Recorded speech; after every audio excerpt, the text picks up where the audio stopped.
జయ శుభకర వినాయక శ్రీకాణి భాగవర సిద్ధి వినాయక. నమస్కారం ప్రేక్షకులందరికీ శుభోదయం.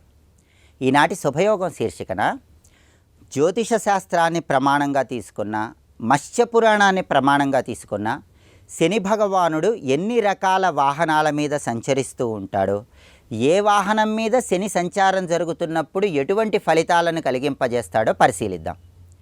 మత్స్యపురాణాన్ని ప్రమాణంగా తీసుకున్న, జ్యోతిష శాస్త్ర గ్రంథాలను ప్రమాణంగా తీసుకున్న శని భగవానుడు ఒక రాశిలో నుంచి ఇంకొక రాశిలోకి ప్రవేశించేటప్పుడు ఆయన మూర్తిత్వాన్ని బట్టి ప్రత్యేకమైన వాహనం మీద సంచారం చేస్తూ ఆయా రాశుల్లో ప్రవేశిస్తాడు. శని భగవానుడు 9 రకాలైనటువంటి వాహనాల మీద సంచారం చేస్తూ ఆయన మూర్తిత్వాన్ని బట్టి ఫలితాలు ఇస్తాడని మత్స్యపురాణంలో జ్యోతిష గ్రంథాల్లో చెప్పారు. ఆ 9 రకాలైన వాహనాల్లో మొట్టమొదటి వాహనం కాకి. శని భగవానుడు గోచార పరంగా రాశిలోకి ప్రవేశించేటప్పుడు కాకి వాహనం మీద సంచారం చేస్తూ ప్రవేశించినట్లయితే అటువంటప్పుడు కుటుంబంలో కానీ సమాజంలో కానీ కొద్దిగా వివాదాలు తలెత్తే అవకాశం ఉంటుంది. వ్యక్తులతో మాట్లాడేటప్పుడు జాగ్రత్తగా మాట్లాడాలి. అలాగే వ్యక్తిగతంగా కూడా కొన్ని రకాలైనటువంటి ఇబ్బందులు ఎదురయ్యే అవకాశం ఉంటుందని మత్స్యపురాణంలో చెప్పడం జరిగింది. ఆ తర్వాత శని భగవానుడు నెమలి వాహనం మీద సంచారం చేస్తూ ఆయన మూర్తిత్వాన్ని బట్టి ఒక రాశిలో నుంచి ఇంకొక రాశిలోకి మారుతూ ఉంటాడు. శని భగవానుడు ఎప్పుడైనా సరే నెమలి వాహనం మీద సంచారం చేస్తూ ఆయన మూర్తిత్వాన్ని బట్టి రాశిలోకి ప్రవేశిస్తే అదృష్టాన్ని కలిగింపజేస్తాడు. ఏ రాశిలోకైతే నెమలి వాహనం మీద సంచారం చేస్తాడో ఆ రాశి వాళ్ళకి తలపెట్టిన ప్రతి పనిలో విజయాన్ని కలిగింపజేస్తాడు. కొత్త పనులు విజయవంతంగా పూర్తి చేయగలుగుతారు. క్లిష్ట పరిస్థితుల నుంచి కూడా సులభంగా బయటపడతారు. ఆ తర్వాత శనీశ్వరుడు సంచరించే 3వ వాహనం హంసవాహనం. మూర్తిత్వాన్ని బట్టి శనైశ్వరుడు హంసవాహనం మీద సంచారం చేసేటప్పుడు జీవితంలో కోరుకున్నటువంటి విజయాలు, గౌరవము అన్నీ కూడా అందింపజేస్తాడు. ఆదాయ మార్గాలు పెరిగేలాగా చేస్తాడు. ఆ తర్వాత శనైశ్వరుడు సంచరించే 4వ వాహనం నక్క వాహనం. నక్క మీద శనైశ్వరుడు సంచరిస్తూ మూర్తిత్వాన్ని బట్టి రాశిలోకి ప్రవేశించినప్పుడు కష్టపడి పని చేయకుండా ఇతరుల మీద ఆధారపడి జీవించాలన్న ఆలోచనలు కలిగింపజేస్తూ ఉంటాడు. అటువంటి సమయంలో ఇతరుల మీద ఆధారపడకుండా స్వశక్తిని నమ్ముకొని ముందడుగు వేసే ప్రయత్నం చేయాలి. సన్మార్గంలో ముందడుగు వేయాలి, సత్కర్మలు చేయాలి. శనైశ్వరుడు నక్క వాహనం మీద మూర్తిత్వాన్ని బట్టి రాశిలోకి ప్రవేశించినప్పుడు ఆంజనేయ ఆరాధన చేయటం ద్వారా విశేషమైన శుభ ఫలితాలు చేకూరుతాయి. ఆ తర్వాత 5వ వాహనము గేదె వాహనం. శనైశ్వరుడు గేదె మీద సంచారం చేస్తూ ఒక రాశిలోకి మూర్తిత్వాన్ని బట్టి ప్రవేశించినప్పుడు మిశ్రమ ఫలితాలు ఇస్తాడు. కొన్ని అనుకూల ఫలితాలు ఇస్తాడు, కొన్ని వ్యతిరేక ఫలితాలు ఇస్తాడు. అనుకూల ఫలితాలు ఏంటంటే గేదె కష్టజీవి కాబట్టి కష్టంతో విజయం సాధించేలాగా చేస్తాడు. మన సామర్థ్యం మనం తెలుసుకునేలాగా చేస్తాడు. అయితే ఒక్కొక్కసారి సరైన మార్గంలో కాకుండా క్రమశిక్షణ లేని మార్గంలో వెళితే మాత్రం ఇబ్బందికర పరిస్థితులు కలిగింపజేస్తాడు. ఆ తర్వాత శనైశ్వరుడు సంచరించే 6వ వాహనం ఏనుగు. శనైశ్వరుడు మూర్తిత్వాన్ని బట్టి ఒక రాశిలోకి ఏనుగు మీద సంచారం చేస్తూ వచ్చినట్లయితే ఏనుగు ఎంతో తెలివైంది కాబట్టి తెలివితేటలతో అద్భుత విజయాలు కలుగుతాయి. ఊహించని విధంగా కీర్తి ప్రతిష్టలను పొందగలుగుతారు. అయితే ఏనుగు ఎంత తెలివైందైనప్పటికీ ఒక్కొక్కసారి అదుపు తప్పే అవకాశం ఉంటుంది కాబట్టి కొద్దిగా ప్రశాంతత తగ్గటానికి ఆస్కారం ఉంటుంది. ఒక్కొక్కసారి కష్టానికి తగిన ఫలితం రాకుండా తక్కువ ఫలితం వచ్చే అవకాశం ఉంటుంది. కాబట్టి ఏ పనినైనా ఓపికతో శ్రద్ధతో చేయాలి. ఏనుగు వాహనం మీద సంచారం చేస్తూ మూర్తిత్వాన్ని బట్టి రాశిలోకి వస్తే మాత్రం చాలా వరకు అనుకూల ఫలితాలే ఇస్తాడు. ఊహించని విధంగా ధనలాభము, కీర్తి ప్రతిష్టలు కలిగింపజేస్తాడు. ఇక శనైశ్వరుడు సంచరించే 7వ వాహనం సింహం. మూర్తిత్వాన్ని బట్టి సింహవాహనం మీద రాశిలోకి వచ్చినప్పుడు కఠినమైనటువంటి సవాళ్లను ఎదుర్కోవటానికి అవసరమైన బలాన్ని, శక్తిని శనైశ్వరుడు అనుగ్రహిస్తాడు. కఠోర శ్రమ ద్వారా అద్భుతమైన విజయాలు అందుకునేలాగా చేస్తాడు. అయితే శనైశ్వరుడు సింహవాహనం మీద సంచారం చేసేటప్పుడు కొద్దిగా అహంకారం పెరిగే అవకాశం ఉంటుంది. అహంకారాన్ని నియంత్రణలో ఉంచుకోవాలి. ఆ తర్వాత శనైశ్వరుడు సంచరించే 8వ వాహనం గుర్రం. గుర్రం మీద సంచారం చేస్తూ మూర్తిత్వాన్ని బట్టి ఒక రాశిలోకి వచ్చినప్పుడు క్లిష్ట పరిస్థితుల్లో కూడా శత్రువుల మీద అద్భుతమైన విజయాలను కలిగింపజేస్తాడు. ఇక ఆఖరిగా శనైశ్వరుడు 9వ వాహనం గార్ధబం మీద సంచారం చేస్తూ మూర్తిత్వాన్ని బట్టి రాశిలోకి ప్రవేశిస్తే ఎక్కువ కృషి చేయాలి, కష్టానికి తగిన ఫలితం రాదు. మనం ఎంత కష్టపడా సరే ఆ కష్టాన్ని గుర్తించే వాళ్ళు తక్కువగా ఉంటారు. ప్రతి విషయంలో పోరాటాన్ని ఆయుధంగా చేసుకొని ముందడుగు వేయాలని మత్స్యపురాణంలో జ్యోతిష శాస్త్ర గ్రంథాల్లో చెప్పడం జరిగింది. కాబట్టి శనేశ్వరుడు ఒక రాశిలో నుంచి ఇంకో రాశిలోకి మూర్తిత్వాన్ని బట్టి, రాశి సంచారాన్ని బట్టి 9 రకాలైనటువంటి వాహనాల మీద సంచారం చేస్తూ రాశిలోకి ప్రవేశిస్తాడని ప్రామాణిక గ్రంథాలన్నింటిలో చెప్పడం జరిగింది. రేపటి శుభయోగం శీర్షికన బ్రహ్మ విద్య, ఆత్మజ్ఞానం ద్వారా ఆత్మభావన పొందాలంటే కర్మ మార్గంలో ఎలాంటి ప్రత్యేకమైన విధి విధానాలతో బ్రహ్మజ్ఞానం వైపు అడుగులు వేయాలో పరిశీలిద్దాం.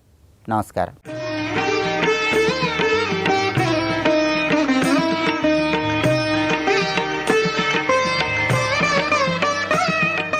యయాతి చక్రవర్తికి సశరీరంగా స్వర్గానికి పంపించాడు.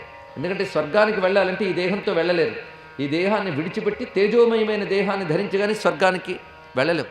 ఈ దేహం ఇక్కడికే, దానికంటూ వేరే దేహం కావాలి. ఈ దేహం అక్కడికి వెళ్ళాలంటే ఈ దేహం దివ్యంగా మారాలి. ఇక్కడ పరమేశ్వరుడు యయాతి చక్రవర్తి దేహాన్ని దివ్యంగా మార్చి స్వర్గానికి పంపించాడు కనుక కాయముతోనే స్వర్గాన్ని అధిరోహించే స్థితి ఇచ్చాడు కనుక ఈ శివునికి కాయాధిరోహణేశ్వరుడు అని చెప్పబడుతున్నాడు. ఈయనకి నమస్కరించిన వారికి నరకయాతనలు ఉండవు. అటువంటి స్వరూపం ఇది. ఆయనకు ఈశానం వైపు జ్వరహరేశ్వరుడు అని శివుడున్నాడు. పేరే తెలుస్తున్నది. భయంకరమైన జ్వరాలు చాలా ఉన్నాయి. ఎన్ని రకాల జ్వరాలు ఉంటాయో మన ఆయుర్వేద శాస్త్రము చెప్తోంది, మంత్రశాస్త్రము చెప్తోంది. అన్ని రకాల ఉష్ణతలు తొలగించగలిగే జ్వరహరేశ్వరుణ్ణి మనం నమస్కారం చేసుకోవడం చాలా మంచిది. సరి అయిన చల్లదనాన్ని, ప్రసన్నతని ప్రసాదిస్తూ ఋతుధర్మం ప్రకారం చేయవలసింది చేయుగాక అని కూడా మనం నమస్కారం చేసుకుందాం. జ్వరహరేశ్వరుడు. ఈ జ్వరహరేశ్వరుడికి నైరుతి వైపు అనేకపేశ్వరుడు అనే స్వామి ప్రకాశిస్తున్నాడు. ఈయన ఇంద్రుడికి వజ్రాయుధం ఇవ్వడంలో సహకరించినటువంటి దేవుడు అని చెప్తారు. అనేకపేశ్వరుడు. ఆయనకు వాయవ్యం వైపు కైలాసేశ్వరుడు, ఈయన్నే కైలాసనాథుడు అని కూడా చెప్తారు. ఈ కైలాసనాథ మందిరం కాంచీపురంలో చాలా విశేషమైనది. ఆ కైలాసేశ్వరుడు ఉన్నాడు. ఈయన తుండీర భూపాలుడు అని ఒక రాజు పాలించేటప్పుడు ఆయన భక్తికి సంతోషించి కైలాసవాసం ఇచ్చినటువంటి వాడు. అందుకే ఇక్కడ కైలాసనాథుడిని స్మరిస్తే ఆ కైలాసపతి అనుగ్రహం లభిస్తున్నది. ఈ కైలాసేశ్వరునికి దక్షిణం వైపు పశ్చిమేశ్వరుడు అనేటువంటి శివుడున్నాడు. ఆయన వాలకిల్యులకి, అంటే వాలకిల్యుననబడే వేల కొలది ఋషులకి రక్షణనిచ్చినటువంటి ఈశ్వరుడు. అంటే పరమేశ్వరుడు ఒక్కొక్కరిని అనుగ్రహించడానికి ఎన్ని రూపాలతో ఉన్నాడో కాంచీపురంలో చూడండి. మనం చెప్పుకున్న విష్ణుకోటిలోని కొన్ని శివస్వరూపాలు ఉన్నాయి, శివకోటిలో కూడా శివరూపాలు కనబడుతున్నాయి. ఇక్కడ ఈ శివునకు అనగా పశ్చిమేశ్వరునికి కొంత దూరంలో ఉన్నటువంటి వాడు విశ్వేశ్వరుడు అని చెప్పబడుతున్నటువంటి శివక్షేత్రం ఉన్నది. ఆ విశ్వేశ్వరునికి దక్షిణం వైపు ఔణకాంతేశ్వరుడు అనేటువంటి పరమేశ్వరుడు వెలసి ఉన్నాడు. ఆయనకు తూర్పు వైపు శ్మశానేశ్వరుడు చెప్పబడుతున్నాడు. ఇలా మొత్తంగా శివకోటి చెప్పబడుతున్న ఏకామ్రనాథ క్షేత్రంలో అనగా శివకంచెలో 8 మంది ఈశ్వరులు ప్రకాశిస్తున్నారు. ఆ తర్వాత నారాయణులందరూ ఉన్నారు. చూడండి, ఇక్కడ విష్ణుకోటిలో విష్ణువు శివుడు కూడా ఉన్నారు. ఇవాళ శివకోటిలో శివుడు విష్ణువు కూడా ఉన్నారు. అంటే విష్ణు కంచి అంటే శివుడు ఉండడం కాదు, ఆయన అక్కడ ఉన్నాడు. శివకంచిలో విష్ణువు ఉన్నాడు. శివాయ విష్ణు రూపాయ శివరూపాయ విష్ణవే. అటువంటి సమన్వయ క్షేత్రమే భవ్యమైన కాంచీ క్షేత్రం. ఇక్కడ నారాయణుడు ప్రధానంగా ఏ రూపాలతో ఉన్నాడో చూద్దాం. శ్మశానేశ్వరుని చెప్పుకున్నాం కదా, ఆయనకి నైరుతి వైపు పాండవ దూత అనే పేరుతో నారాయణుడు ఉన్నారు. ఇక్కడ పాండవుల్ని అనుగ్రహిస్తూ కృష్ణ పరమాత్మ దర్శనమిచ్చాడని, పాండవుల చేతి ఇక్కడ స్నానం చేయించి శుద్ధి చేయించాడని పురాణం చెప్తున్నది. ఆ పాండవ దూత రూపంతో శ్రీకృష్ణ పరమాత్మ ఇక్కడ ప్రకాశిస్తున్నాడు.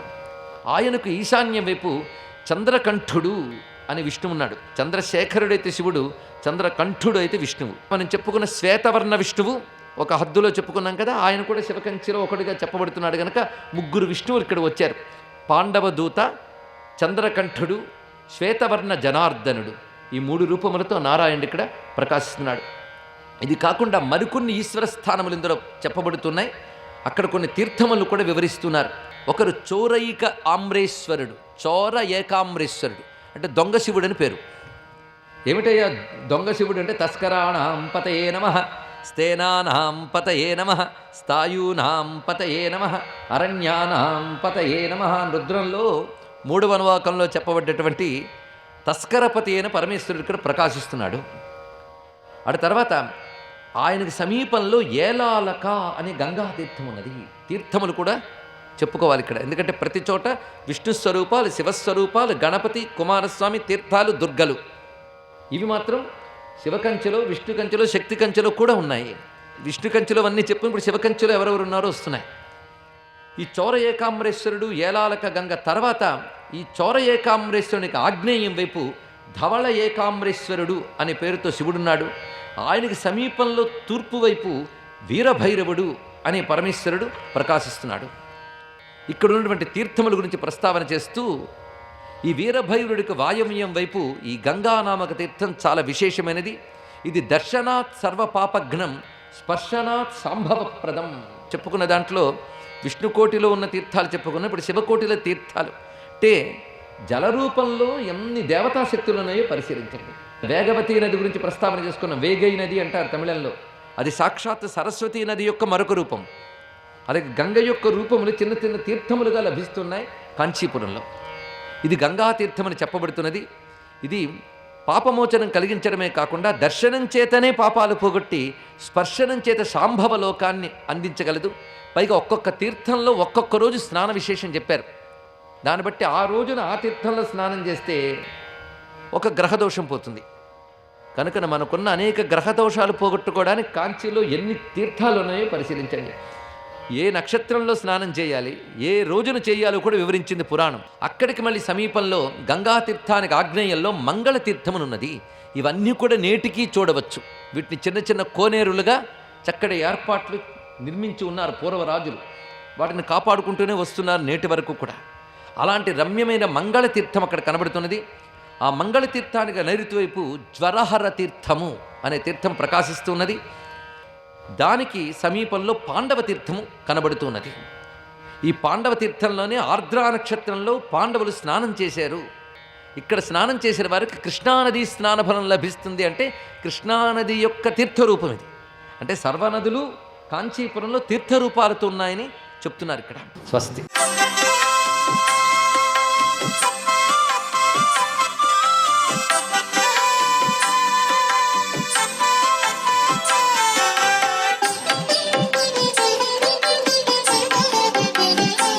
ఓం నమో నారాయణాయ, ఓం నమః శివాయ, శ్రీమాత్రే నమః.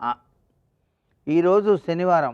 కలియుగ దైవమైనటువంటి వెంకటేశ్వర స్వామి యొక్క దివ్యవంతమైనటువంటి అనుగ్రహాన్ని సాధించడానికి, అలాగే ఆ యొక్క ఆదిశేషుని యొక్క దివ్యవంతమైనటువంటి ప్రభావాన్ని మనపై ప్రసరింపజేసుకోవడానికి, మన జీవితం సుసంపన్నంగా కొనసాగడానికి ప్రతి ఒక్కరూ కూడా శనివారం రోజున తులసి మొక్కలో పాలు పోసి వెంకటేశ్వర స్వామికి పచ్చకర్పూరంతో గనక హారతి కనుక ఇచ్చినట్లయితే వారికి లక్ష్మీదేవి ఆ ఇంట శాశ్వత నివాసాన్ని ఏర్పరుస్తుంది.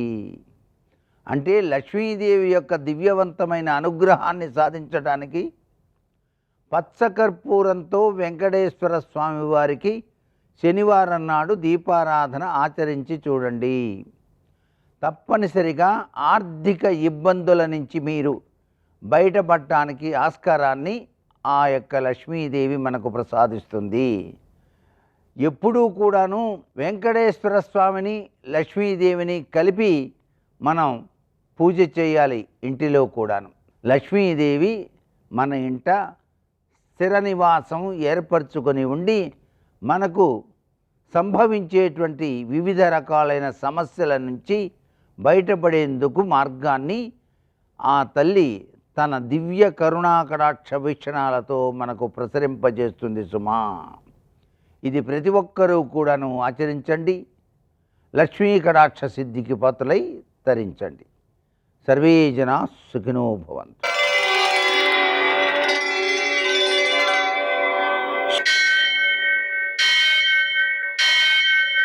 सहस्रशीर्षं देवं विश्वाक्षं विश्वशम्भुवं विश्वं नारायणं देवमक्षरं परमं पदं विश्वतः परमां नित्यं विश्वं नारायणगुं हरिं विश्वमेवेदं पुरुषस्तद्विश्वमुपजीवति पतिं विश्वस्यात्मेश्वरगुं शाश्वतगुं शिवमच्युतं नारायणं महाज्ञेयं विश्वात्मानं परायणम् सूर्यशौर्यमथेन्दुरिन्द्रपदवी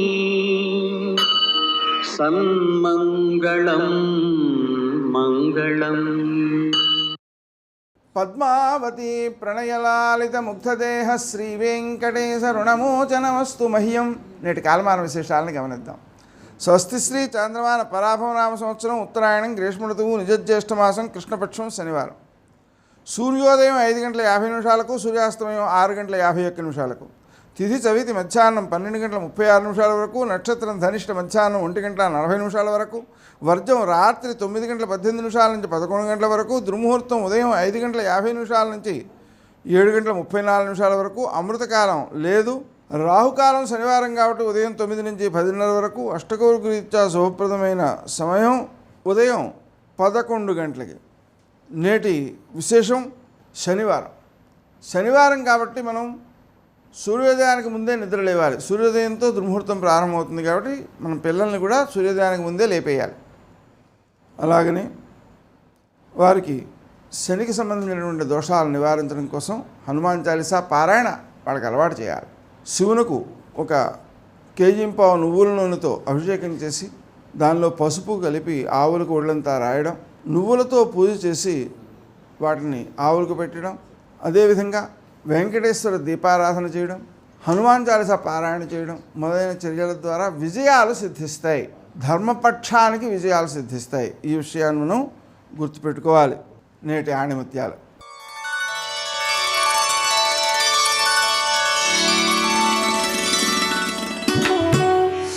దయగల హృదయమే భగవంతుని నిలయం.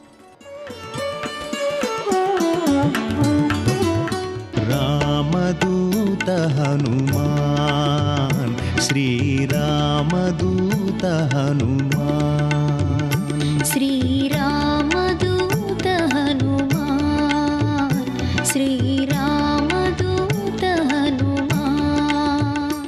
పైకి ప్రియంగా లేకపోయినా మన అభ్యున్నతి కొరకు కఠినంగానైనా మాట్లాడేవాడు కోట్ల మందిలో ఎవడో ఒక్కడే ఉంటాడు. వాడి మాటని సందేశాత్మకంగా తీసుకోవాలి తప్ప ఆయన కోపంగా మాట్లాడాడని చెప్పి వెంటనే ఆయన మీద తిరగబడిపోవడం గొప్ప విషయం కాదు. సులభాః పురుషారాజన్ సతతం ప్రియవాదినః అప్రియస్యతు పథ్యస్య వక్తా శ్రోతా చ దుర్లభః. కఠినంగా మాట్లాడినా మంచి చెప్పగలిగిన వాడు దొరికితే, కఠినంగా మాట్లాడినా ఆయన చెప్పిన దాంట్లో సత్యం ఉంది అని అంగీకరించగలిగిన శ్రోత దొరికితే అదే క్షేత్రం, అది అజరామరం, అది అద్భుతం. కానీ లోకంలో అలా చెప్పే వక్త దొరకడు, ఒకవేళ అలా చెప్పేవాడున్నా వినే శ్రోత దొరకడు. అని నేను చెప్తే నీ తలకెక్కట్లేదని ఆ రోజు చెప్పాడు మారీచుడు రావణాసురుడితో. నేను ఆ రోజున లక్ష్మణస్వామి చెప్పిన మాట విని రాముణ్ణి పంపా. నేను తప్పు చేశా, రాముడు తన ధర్మం తప్పల. అంత ఒత్తిడిలో వెడుతున్నా ఏమో లక్ష్మణస్వామి చెప్తున్నాడు, నేను వెళ్ళాక ఎవరైనా రాక్షసులు వస్తే లక్ష్మణస్వామిని తీసుకెళ్ళలా. నువ్వు రావడానికి వీల్లేదు, నువ్వు కదలడానికి వీల్లేదు ఇక్కడి నుంచి. మళ్ళీ నేను తిరిగి వచ్చే పర్యంతం వదిన యొక్క రక్షణ కర్తవ్యాన్ని నీ మీద పెడుతున్నానని చెప్పి లక్ష్మణస్వామికి ఆజ్ఞ ఇచ్చి వెళ్ళాడు. అక్కడ లక్ష్మణస్వామి తన కర్తవ్యాన్ని విస్మరించలా, అలాగే నిలబడ్డాడు. లక్ష్మణస్వామి అక్కడ అలాగే ఉండుంటే రావణుడు అసలు రాగలడా? లక్ష్మణుణ్ణి కూడా ఎవరు పంపించారు? నేను పంపించాను. నేనంటే ఎవరు? సీతమ్మ. ఎలా పంపించింది? లులుభేత దానీం, కాలము మభ్యపెట్టింది కదూ నన్ను. ఆ సమయంలో ఆ మృగం కోసం రాముడు ఎడితే మృగం అరిచింది. హా లక్ష్మణ హా సీత అంది రాముడి కంఠంతో. వెంటనే ఏమన్నాను? లక్ష్మణ వెళ్ళన్నాను. అప్పుడు లక్ష్మణుడు ఏమన్నాడు? వద్దు వదినా, నా మాట విను, దేవతలందరూ కట్టుకుని వచ్చినా రాముడిని ఏం చేయలేరు, రాముడు వస్తాడు, నా మాట నమ్మమ్మా అని తల కొట్టుకున్నాడు. నేనేమన్నాను చటుక్కుని? వెళ్ళు వెళ్ళు వెళ్ళు అని పోరినా లక్ష్మణస్వామి వెళ్ళలేదని చటుక్కనొక్క మాట అన్నాను. రామాయణంలో సుందరకాండ సౌందర్యం వాగ్వైభవం. కోట్ల శతఘ్నులు సాధించలేనిది ఒక్క మాట చేత సాధించేయచ్చు. ఒక్క మాట ఎంతమంది మనసుల్ని ఎలాగైనా మార్చేస్తుంది. అది మాట్లాడేవాడు ఎందుకు మాట్లాడుతున్నాడన్నది కాలం తర్వాత నిర్ణయించాలంతే. కాబట్టి లక్ష్మణస్వామి వెళ్ళడు. కానీ సీతమ్మేమంది? సుష్టత్వం వనేరామ మేకమేకోను గచ్చసి మమ హేతూ ప్రతిచ్ఛన్న ప్రయుక్తో భరతేనవ. అరణ్యకాండ. లక్ష్మణస్వామి వెళ్ళకపోతే నాకిప్పుడు అర్థమవుతోంది లక్ష్మణ, భరతుడు రాజ్యాన్ని తీసేసుకున్నాడు. తన అమ్మ కైకమ్మ ద్వారా అడిగించాడు. నవపంచచ వర్షాణి దండకారణ్యమాశ్రిత చీరాజన జటాధారీ రామో భవతు తాపస అభిషేక సమారంభో రాఘవస్యోపకల్ప్యతాం అనేనైవాభిషేకేన భరతో విభిషిచ్యతాం. అయోధ్యకాండ. అడిగింది కైకమ్మ 2 వరాలు. 14 ఏళ్ళు రాముడు అరణ్యవాసానికి వెళ్ళాలి. భరతుడికి ఇదే ముహూర్తానికి పట్టాభిషేకం చేయాలి. నక్షత్రాలు ఒకటి కావు. ముహూర్తం ఎలా సరిపోతుంది? ఆలస్యమైతే రాముడికి దక్కుతుందేమో, చేసేయమంది. రాముణ్ణి అరణ్యవాసానికి పంపింది. ఒకడు ఎక్కడో ఉండి రహస్యంగా రాజ్యం కొట్టేశాడు. అక్కడే ఉన్నవాడు రాజ్యం పోయినా నన్ను చూసుకో, మీ అన్న బతుకుతాడు, మీ అన్నకి నేను శాంతిస్థానం. ఇది భార్యాస్థానం అంటే. ఎన్ని కష్టాలు వచ్చినా భార్య మీకు ఎందుకండి, మీరు నమ్ముకున్న ఈశ్వరుడు లేడా అని ఒక్క మాట అంటే పురుషుడు నిలదొక్కుంటాడు. సీతమ్మ శాంతిస్థానం. అది పోతే తప్ప రాముడు పడ్డం.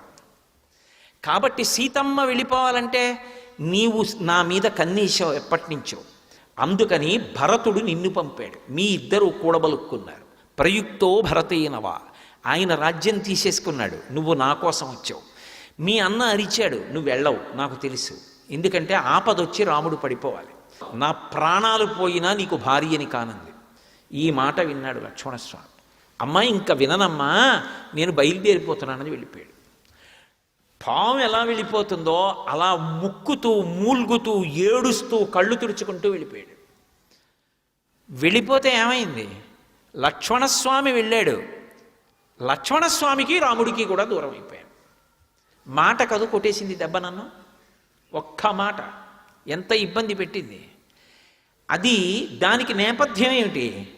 ఇంత కష్టాలు పడ్డానికి కాలం నాకు మోహాన్ని, లోభాన్ని కుదిర్చింది. ఒక మృగమునందు ఒక జింక ఏం చేసుకుంటాను ఇప్పుడు? ఆ జింక కాదు, 1000 జింకలు అటువంటివి తెచ్చిస్తే నాకు ఆనందం ఉందా? ప్రమదావనంలోనే పెట్టాడు, అక్కడ తిరుగుతుంటాయి 7 జింకలు.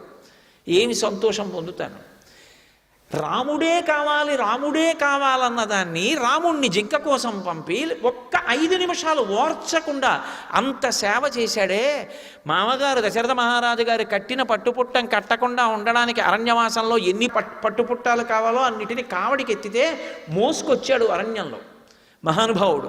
అగ్రత ప్రయయౌ రామ మధ్యే సీతా సుమధ్యమా పృష్ఠస్తు ధనుష్పాణి లక్ష్మణో అనుజకామ అని అయోధ్యకాండ. ముందు రాముడు నడుస్తుంటే మధ్యలో సీతమ్మ నడిస్తే వెనక నుంచి ఏమైనా ఆపదొస్తుందని వెనక లక్ష్మణస్వామి నడిచాడు. అంతటి పరమభక్తుడు. అటువంటి వాణ్ణి చటుక్కున మాటన్నానే, కట్టి కొడపట్లా, ఇబ్బంది పెట్లా, నన్ను రాలా అరణ్యవాసానికి. అంతఃపరిశీలనం చేసుకుని అది నిజంగా తను చేసిన తప్పు కాకపోయినా పరిస్థితులలో సీతమ్మ అలా మాట్లాడడం తప్పని నిర్ధారించడం కూడా సాధ్యం కాదు. ఎందుకో తెలిసి ఆవిడికి భర్త ప్రాణం అయినప్పుడు భర్త అలా హా సీత హా లక్ష్మణ అని ఆయన కంఠం వినపడితే ఏ భార్య వెళ్ళమని అందం? వెళ్ళకపోతే ఏమంటే వెళ్ళిపోతాడా ఆ మాట అనేసింది. ఆవిడికి కావలసింది వెళ్ళిపోయి రాముడిని ఆదుకోవాలి. నిజంగా లక్ష్మణస్వామిని అనాలని కాదు, కానీ అనరాని మాట అనేసింది. అనేసిన తర్వాత లక్ష్మణస్వామి వెళ్ళిపోయాడు. రామానుజం, రాముడి తమ్ముడు వెళ్ళిపోయాడు. లక్ష్మణ పూర్వజంచ, లక్ష్మణుడికి ముందు పుట్టిన వాడికి దూరం అయిపోయాడు. ఇప్పుడు ఆవిడ అంతఃపరిశీలనం చేసుకుంది. నిజమే, తప్పు చేశాను, కానీ తద్దోషానికి ఎంత కష్టపడ్డాను. 10 నెలల నుంచి నా కష్టం చెప్పుకోవడానికి మనిషి లేడే. అయినా మనసులో కూడా ఎన్నడూ రామ పాదములను విస్మరించలేదు. మరి ఇంత కష్టపడితే అనన్యదైవత్వమియం క్షమాచ భూమౌచ చెయ్యా నియమశ్చ ధర్మే పతివ్రతాత్వం విఫలం మమేదం కృతం కృతఘ్నేష్వ మనుషాణం.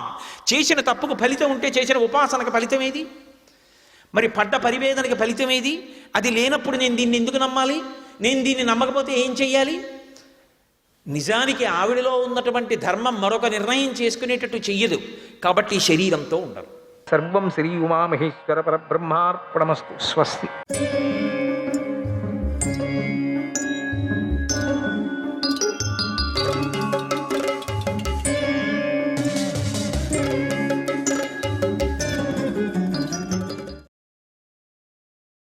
ధూమ్యుడు, వ్యాసుడు, నారద మహర్షిని, అసిత మహర్షిని, దేవల మహర్షిని ముందు పెట్టుకొని ధర్మరాజుకు అభిషేకం చేశారు. పరశురాముడితో కలిసి ఇతర మహర్షులు ధర్మరాజుకు అభిషేకం చేశారు. విప్రులు ధర్మరాజును వేదమంత్రాలతో ఆశీర్వదించారు. అప్పుడు సాత్యకి ఛత్రాన్ని పట్టుకున్నాడు. భీమార్జునులు విసనకరులు పట్టుకున్నారు. నకుల సహదేవులు చామరాలను పట్టుకున్నారు. పూర్వం ప్రజాపతి ఇంద్రుడికిచ్చిన వరుణదేవుడి యొక్క శంఖాన్ని సముద్రుడు ధర్మరాజుకు కానుగ్గా పంపించాడు. విశ్వకర్మ 1000 బంగారు నాణాలతో ఉట్టి యందు ఉంచే కలశాన్ని నిర్మించాడు. తేనాభిషక్తః కృష్ణేన తత్రమే కష్మలో భవత్. దానిలోని సముద్ర జలాన్ని కృష్ణుడు శంఖంతో తీసుకొని ధర్మరాజుకు అభిషేకించాడు. తండ్రి, అది చూడగానే నా మనస్సు అక్కడే పాడైపోయింది. ప్రజలు నీటిని తేవటానికే పూర్వ సముద్రం నుండి పశ్చిమ సముద్రానికి కూడా వెళ్ళారు. నీటిని అక్కడి నుంచి తెచ్చారు. దక్షిణ దిక్కుకు కూడా వెళ్ళారు. ఉత్తర దిక్కుకు మాత్రం ఎవరూ వెళ్ళలేరు. అటువైపుకు పక్షులు మాత్రమే వెళతాయి. ధర్మరాజుకు అభిషేకం చేసే సమయంలో 100 కొద్ది శంఖాలు మ్రోగాయి. ఆ ధ్వనికి నా రోమాలు నిక్కపడుచుకున్నాయి. నా ఒళ్ళు జలధరించింది. ఆ ధ్వనికి అల్పులైన రాజులు నేలపైన పడిపోయారు. నేను కూడా పడిపోయాను.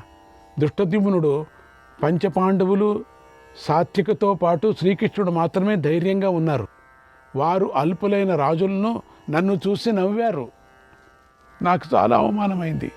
తర్వాత అర్జునుడు ఎంతో సంతోషిస్తూ బంగారు రేకులతో తాపడం చేసిన కొమ్మలు గల 500 ఎడ్లను విప్రులకు దానం చేశాడు. ఓ తండ్రి, రంతీదేవుడు, నభాగుడు, మాంధాత, మనువు, పృథుడు, భగీరథుడు, యయాతి, నహుషుడు కూడా సార్వభౌములు కారు కదా. ధర్మరాజు ఒక్కడే గొప్ప సామ్రాట్టు, సార్వభౌముడై ఉన్నాడు. ఇలా ధర్మరాజు అపారమైన దివ్య సంపదతో రాజసూయాగాన్ని పూర్తి చేశాడు. హరిశ్చంద్రుడిలాగా చక్రవర్తి అయ్యాడు. హరిశ్చంద్రుడికి లభించినట్లుగా ధర్మరాజుకు కూడా గొప్ప సంపద లభించింది. ఆ సంపదను చూసిన నేను ఇంకా బ్రతికి ఉండటం మంచిదేనని నువ్వు అనుకుంటున్నావా? తండ్రి, నేను మరణిస్తాను, నన్ను వదిలే. ఆ బ్రహ్మదేవుడు ఈ కాలాన్ని తారుమారు చేసి ఉంటాడు.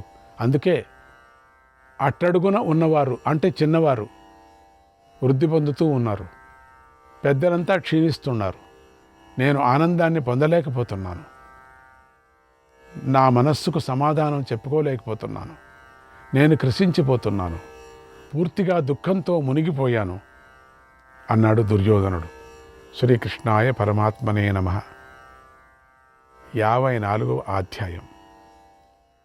పాండవుల ఐశ్వర్యాన్ని చూసి అసూయతో కుమిలిపోతున్న దుర్యోధనుడి శాంతింపచేయాలని ధృతరాష్ట్రుడు అనుకున్నాడు.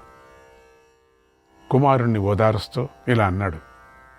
నాయనా, ఇంతవరకు చాలా చెప్పావు. ఇవంతా నీకు విరోధం ఉండబట్టే కదా అన్నీ గుర్తుపెట్టుకొని చెప్పావు. విరోధం లేకపోతే నీ మనసులో మామూలుగా స్నేహం ఉంటే ఇంత పెద్ద లిస్టు ఎవరైనా చెప్పగలరా? రాసుకొని కదా చెప్పాలా. నువ్వు అంత చెప్పావంటే నీ మైండ్లో ఏమైపోయింది? పాపం దుర్యోధన, నువ్వు నా పెద్ద కొడుకు అయ్యా. పట్టపురాణి గర్భంలో పుట్టావయ్యా. నువ్వు ద్వేష్ట హ్యసుఖ మాదత్తే యథైవ నిధనం తథా. నువ్వు పాండవులను ద్వేషించకు. వారిని ద్వేషించేవాడు మృత్యువులాగా దుఃఖాన్ని పొందుతాడు. అవ్యుత్పన్నం సమానార్థం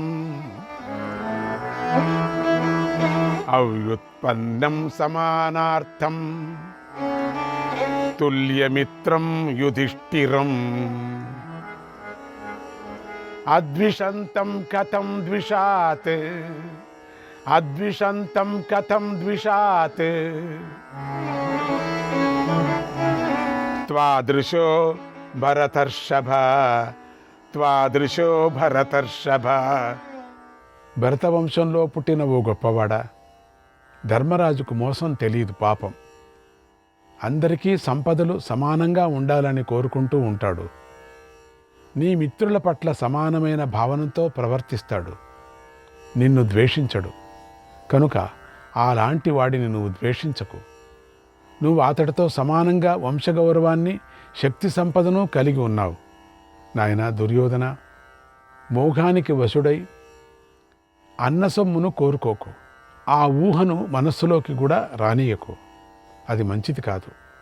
నువ్వు నీచుడు కాకు, అధముడు కాకు. శాంతించు, దుఃఖించకు.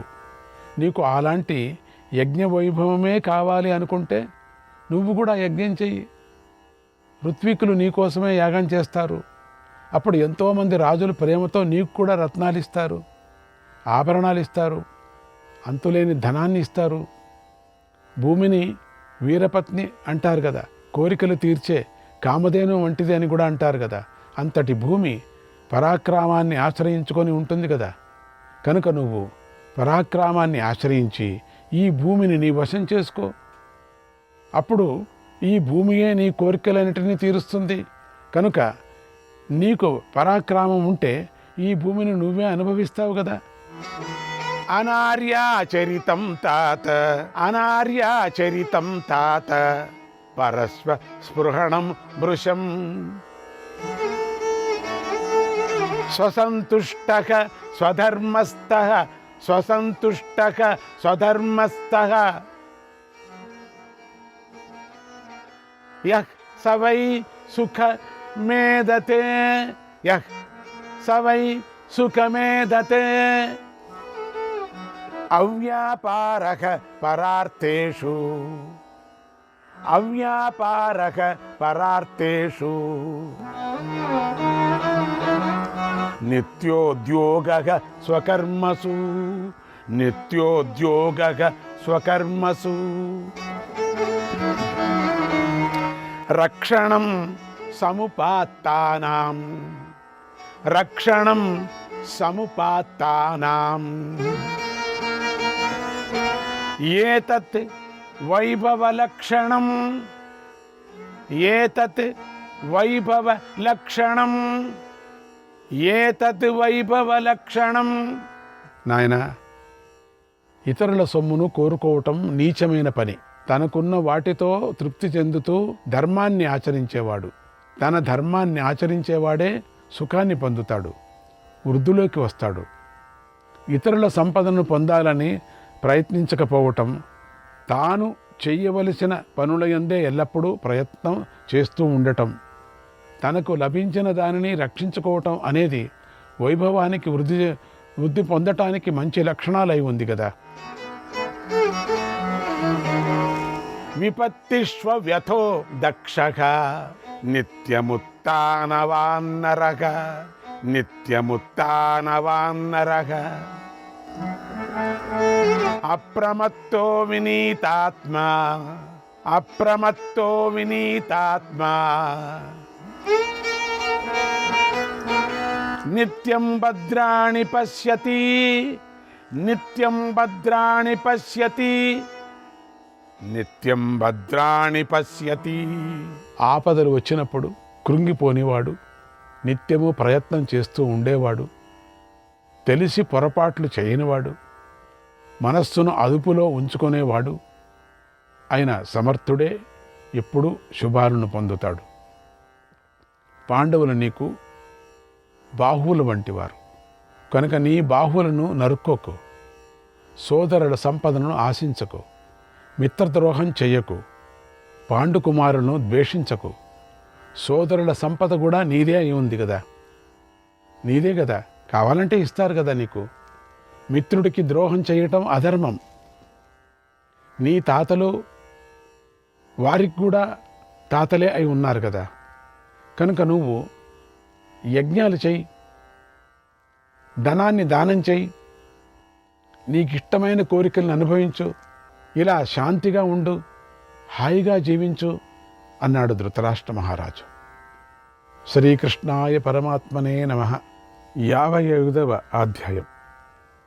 దుర్యోధనుడు ధృతరాష్ట్రుతో చెప్తున్నాడు, నాన్న, ఓ తండ్రి, ఓ మహారాజా, ప్రజ్ఞ తెలివి లేకుండా కేవలం వినికిడి జ్ఞానం కలవాడు శాస్త్రజ్ఞానాన్ని గ్రహించలేడు. గరిట పప్పు రుచి గ్రహించలేనట్లుగా అది గ్రహిస్తుందా? లేదు. అతడు శాస్త్రజ్ఞానాన్ని తెలుసుకోలేడు. అటువంటి వాడు గరిట్లాగా ఉండేవాడు. నువ్వు ఒక ఓడతో కట్టిన మరొక ఓడ వంటివాడును. అంటే నువ్వు విదురుడి బుద్ధిని ఆశ్రయించి అతడు చెప్పినట్లుగా నడుస్తున్నావు, నువ్వు ఆడుతున్నావు. అంతా తెలిసి కూడా నన్నెందుకో మోహంలో పడేస్తున్నావు.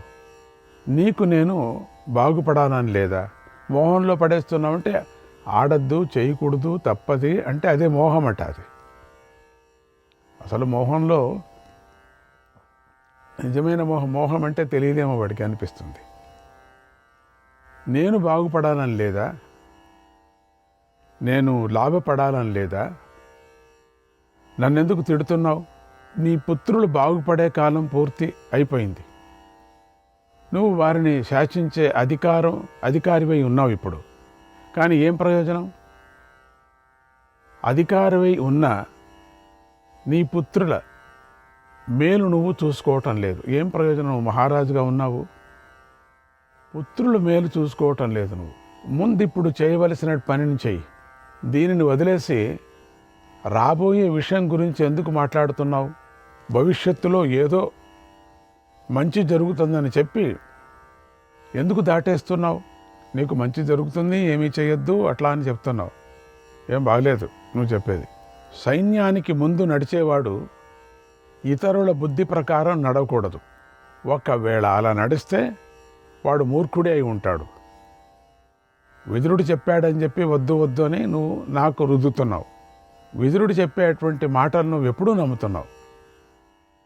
ఎందుకంటే తండ్రి, నేను నీకు చెప్పకూడదు, నీకు కనపడదు, అందుకని ఇక్కడ ఏం జరిగేది కూడా నీకు అర్థం కాదు. చెప్పితే మాత్రమే నీకు అర్థమవుతుంది. నువ్వు చూడలేవు కదా, అందుకని ఎవరైనా మాట్లాడితే మాత్రమే దాన్ని అనలైజ్ చేయగలవు, అంతేగాని సొంతంగా ఏమీ లేదు అనిపిస్తుంది నీకు అని అర్థం. గరిటెలాగా అంటే నువ్వు గరిటలాగా అని అర్థం. ఆ పప్పు రుచి నీకు తెలియదు అని ఇండైరెక్ట్గా మహారాజుని, తన తండ్రిని దూషిస్తున్నాడు, విదురుణ్ణి నిందిస్తున్నాడు. అటువంటి ఆ మూర్ఖుణ్ణి అనుసరించేవారు ఇక సరైన దారిలో ఎలా ముందుకు పోతారు?